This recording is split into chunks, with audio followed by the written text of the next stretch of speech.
किसान साथियों, धान में अगर अच्छा पैदावार लेना होता है तो हमें जिंक खाद का भी इस्तेमाल करना पड़ता है। जिंक की पूर्ति हम जिंक सल्फेट डाल के करते हैं। ज़्यादातर किसान साथी जिंक सल्फेट 33% वाला इस्तेमाल करते हैं। कुछ किसान साथी जिंक सल्फेट 21% वाला भी डालते हैं। दोनों अच्छे हैं, अच्छे से काम करते हैं, लेकिन आजकल 33% वाला ज़्यादा मिलता है, 21% वाला उतना ज़्यादा नहीं मिलता है। फिलहाल वो तो अलग की बात हो गई।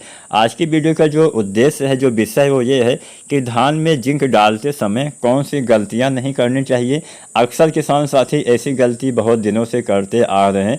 अभी तक फिलहाल कुछ हाल के दिनों में कुछ सुधार हुआ अवश्य, लेकिन ऐसे अभी भी बहुत सारे किसान साथी हैं जो ये गलती कर ही देते हैं। तो आज हम बताएंगे क्या नहीं करना है, क्या करना है, कितनी मात्रा में डालना है, कब डालना है, कंप्लीट जानकारी मिलेगी। तो पूरा वीडियो देखिएगा।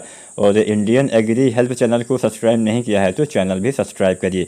तो चलिए सबसे पहले जानते हैं समय के बारे में। समय में ही गलती का राज छिपा हुआ है। किसान साथियों, जिंक सल्फेट अगर आप मिट्टी में प्रयोग करते हैं, वैसे तो प्रयोग करने का तरीका आप जानिए। इसके इस्तेमाल, जिंक के इस्तेमाल का दो तरीका होता है। लगभग सभी खादों के इस्तेमाल का दो ही तरीका होता है। कुछ तो घुलनशील रूप में भी आते हैं और कुछ हम मिट्टी में भी इस्तेमाल करते हैं। लेकिन अगर हम जिंक की ही बात करें तो आप एक तो मिट्टी में इस्तेमाल करते हैं, जैसे हम यूरिया DAP डालते हैं। दूसरा तरीका होता है स्प्रे विधि से, यानी छिड़काव विधि से प्रयोग करना। तो दोनों तरीके से आप जिंक की पूर्ति कर सकते हैं और मेरे हिसाब से बढ़िया तरीका तो स्प्रे वाला ही रहने वाला है। बाकी आपकी मर्जी, आप जैसे भी डालें। लेकिन हाँ, अगर आप मिट्टी में इस्तेमाल करते हैं तो उसके साथ बहुत सारी कंडीशन अप्लाई हो जाती है। पहली कंडीशन, अगर आप मिट्टी में जिंक सल्फेट चाहे 33% वाला हो चाहे 21% वाला हो, अगर आप डालने वाले हैं तो रोपाई के समय आप डाल ही नहीं सकते हैं। क्यों नहीं डाल सकते हैं ये आप पहले जानिए। जिंक एक ऐसा तत्व होता है, अगर ये फास्फोरस के साथ मिल जाता है तो एक नया तत्व बन जाता है, एक नया पदार्थ बन जाता है, जिसको हम जिंक फास्फेट नाम से जानते हैं। ये पूरी तरह से अघुलनशील होता है। अब अघुलनशील का मतलब ऐसा होता है कि जो हमारे पौधे जो तत्व ले पाते हैं वो केवल घुलनशील तत्व को ही ग्रहण कर पाते हैं। जो अघुलनशील रूप में चले जाते हैं वो पौधे को उपलब्ध नहीं हो पाते हैं, मिट्टी में मौजूद रहेंगे। मतलब बात यही हुई कि हाँ, केवल दिखावटी रूप से वो मौजूद तो रहेंगे मिट्टी में। होते हैं ना कि हाँ, दिखाने के कुछ और खाने के कुछ और, वैसे ही होते हैं। तो मिट्टी में उपलब्ध रहेगा लेकिन आपके पौधे ले नहीं पाएंगे अपने भोजन के रूप में। तो आप सीधी भाषा में समझिए कि दोनों चीज़ें रिएक्शन करती हैं, एक साथ नहीं डालना चाहिए। डालते हैं तो आपका फास्फोरस भी बेकार हो जाएगा, जिंक भी बेकार हो जाएगा। अब फास्फोरस का इस्तेमाल हम बहुत सी खादों के माध्यम से करते हैं। ज़्यादातर किसान साथी DAP का इस्तेमाल करते हैं। कुछ किसान साथी NPK भी डालते हैं। NPK तो बहुत तरह से आते हैं, 12, 32, 16, 10, 26, 26, 14, 35, 14, 20, 20, 0, 13, या फिर कुछ किसान साथी SSP यानी सिंगल सुपर फास्फेट का भी इस्तेमाल करते हैं। भले ही आप कोई भी खाद डालिए, इन तीनों में फास्फोरस की मात्रा पाई जाती है और इन तीनों खादों के साथ हम जो है जिंक का इस्तेमाल नहीं कर सकते हैं। और इन तीनों खादों का इस्तेमाल रोपाई के समय ही किया जाता है। तो इसीलिए मैंने बोला रोपाई के समय तो आप जिंक डाल ही नहीं सकते हैं। कम से कम 20 दिन का आपको गैप देना पड़ेगा।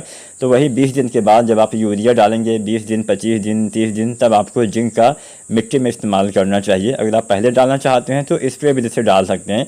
और मात्रा में मिट्टी वाला भी बता देता हूँ। 33% वाला जिंक सल्फेट 5 से 7 किलो या फिर 21% वाला 8 से 10 किलो आपको इस्तेमाल करना है पर एकड़ के हिसाब से। और अगर आप स्प्रे विधि से डालते हैं तो इसका आप स्प्रे भी कर सकते हैं। स्प्रे आपको 2 या 3 बार करना पड़ेगा, कम से कम 2 बार तो डालना ही पड़ेगा, क्योंकि स्प्रे विधि से डालते हैं तो असर ज़्यादा होता है लेकिन लंबे समय तक नहीं रहता है। तो जिंक का, अगर आपके खेत में जिंक की कमी के लक्षण दिखाई देते हैं तब तो मिट्टी में डालने की अपेक्षा आपको स्प्रे ही करना चाहिए। और स्प्रे करेंगे तो आपका नुकसान कम होता है, मात्रा कम लगती है, फ़ायदा ज़्यादा होता है और लागत भी कम लगती है। तो 33% वाला 750 ग्राम लेना है आपको। साथ में 1 किलो, 2 किलो या 3 किलो दानेदार यूरिया मिला लीजिए। अगर आप 21% वाला स्प्रे करना चाहते हैं तो आपको मात्रा लेनी है 1 किलो, साथ में 1, 2 या 3 किलो दानेदार यूरिया मिला लीजिए। अगर आप यूरिया नहीं मिलाना चाहते हैं तो बुझे हुए चूने का पानी मिला के आपको स्प्रे कर देना है। पहला स्प्रे 20-25 दिन पे कर दीजिए, दूसरा स्प्रे लगभग फिर 15-20 दिन के बाद लगभग 40 दिन के आसपास, तीसरा स्प्रे भी आप बाली आने से पहले करेंगे। तो आप चाहें तो 2 बार भी डाल सकते हैं, 3 बार डालेंगे तो थोड़ा और लाभ मिलेगा। मात्रा तो आपकी ज़्यादा वैसे भी लगने वाली नहीं। अगर आप 33% वाला ही डालते हैं तो 750, 750, 750 3 बार में आपको डालना है। तो कितना, 2 या 2.25 किलो मात्रा लगने वाली है। इससे बढ़िया रहेगा कि आप जो आता है एक जिंक एडिटिव रूप में आता है, जो चिलेटेड फॉर्म में आता है, उसका इस्तेमाल आप कर दीजिए। किसी भी खाद के साथ आप NPK के साथ भी मिला के डाल सकते हैं, स्प्रे कर सकते हैं। चाहे NPK 19 ही क्यों ना हो, इसमें भी फास्फोरस पाया जाता है। लेकिन हाँ, जो 12% वाले जिंक आते हैं इसको आप मिला तो सकते हैं फास्फोरस के साथ, लेकिन लंबे समय तक एक साथ मिला के रख नहीं सकते हैं। अलग अलग बर्तन में घोल बना के आप स्प्रे कर सकते हैं। मात्रा 120 ग्राम आपको लेना पड़ेगा। तो बस ऐसे ही आपको जिंक डालना चाहिए। अगर आप स्प्रे विधि से डालते हैं लागत कम लगती है, फ़ायदा ज़्यादा मिलता है। मिट्टी में जो आप जिंक डालते हैं उसका बहुत ही कम मात्रा में आपके पौधे उपयोग कर पाते हैं। बाकी जो भी तरीका आपको अच्छा लगे उस तरीके से आपको अपनाना चाहिए। अपने विवेक के अनुसार आपको खादों का प्रयोग करना चाहिए। वीडियो और जानकारी अगर पसंद आई हो तो लाइक करना मत भूलिएगा। चैनल को सब्सक्राइब नहीं किया है तो इंडियन एग्री हेल्प चैनल को सब्सक्राइब करें।